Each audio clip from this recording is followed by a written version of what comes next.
What's up, everybody? Seth Toupal, host of Locked On Wild, here with today's pregame warm-up ahead of tonight's matchup against the Nashville Predators. Predators coming into this game with a record of 1-4. It hasn't necessarily been the goaltending that has led the Predators to such a slow start, as Juuse Saros comes in 1-4, but his goals against average is 2.88, and he's got a 90% save percentage on the season. So hasn't played particularly poorly. It's been the offense that has led to such a slow start for Nashville. You look at some of their numbers. The Corsi for percentage as a team in 5-on-5 situations is just above 50% at 51.7. But plenty of players throughout the lineup who have negative Corsi for percentages, which tells you that there have been a couple of lines that have been able to hold the puck for the Predators. But other than that, it has been a lot of trying to keep the opponents from possessing the puck. More on that coming up in a little bit. The Predators are led in points by Mikael Granlund, who has a goal and 3 assists. They have a couple of players with 2 goals in Roman Josi and Philip Tomasino. But other than that, I mean, it has been a pretty much a ghost train in terms of offensive production so far this season. So Wild hopefully will get the win here tonight to improve to 5-0 on the season. Here are a couple of things that you should be keeping an eye on in tonight's game. First, of course, is Kaapo Kahkonen expected to make his first start of the season tonight. That was confirmed last night by Dean Evison. Shout out to Jesse Pierce for the tweet. It was confirmed, as mentioned, by Dean Evison that Kahkonen will get the start here in today's game. So what are we going to see from Kaapo today? We've talked at length about how some of his numbers can be a little bit deceiving from last year in that he had really, really good numbers against the bottom 4 teams in the division, and he had not so good numbers against the teams that the Wild were, vying with to try to make the playoffs last year. So is that just kind of an aberration, or is that something that will be a common theme throughout the course of Kaapo's goalie tenure? So what does Kaapo look like in tonight's game? That is one key that we are going to be keeping an eye on. Of course, waiting to see when Kirill Kaprizov will snap his goalless streak to start the season. And yes, it's 4 games, so it's not a huge sample size.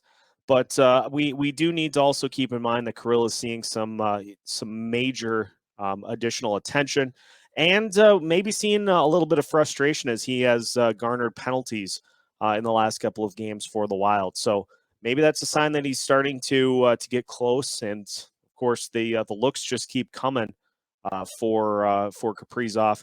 So hopefully he's able to turn one of them into a goal here, hopefully tonight. I want to see how the fourth line continues to do their thing, given the opportunity yesterday with time winding down in regulation to potentially win it. So I want to see those guys continue to build off of a very solid start to their season. And, we saw a huge effort from Marcus Foligno in last night's game. So continuing to watch that line as they start to produce better so far this season. We did see the defense get involved in the scoring with Jared Spurgeon lighting the first lamp for defensemen for the Wild this season. So does that continue here in tonight's game? So a lot of different things to try to key in on, but of course, the common trend of former Wild players playing well against the Wild. Will we see that with Nashville, with Mikael Granlund here in tonight's game? Not the only player that is formerly of the Minnesota Wild. They, of course, have Luke Kunin as well. So do we see former Wild players take advantage of their matchup against Minnesota?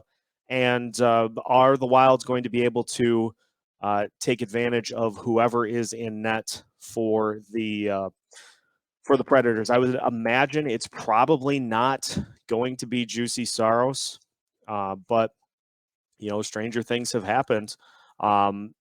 It looks as though It may be Connor Ingram, but that has not been confirmed yet by the Daily Faceoff, so I guess we'll just wait and see.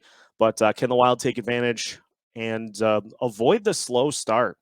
Let's see if the Wild can get off to a strong start. It took less than a minute for the Ducks to score in last night's game, and you can get behind the 8 ball as many times as you want, but eventually it's going to come back to bite you. So hopefully the Wild can get off to a smooth start here in this one. Let's see the penalty kill kind of tighten things down as well. But all of that plus a lot more to keep an eye on in tonight's game. I am predicting that the Wild will come away with a 4-2 win and go to 5-0 on the season ahead of an interesting week for the Wild with a lot of games on the slate. So hopefully that's the case, but we'll just have to wait and see. Make sure to follow Locked On Wild wherever you listen to podcasts and also on YouTube so you don't miss out on great content like this throughout the course of the season.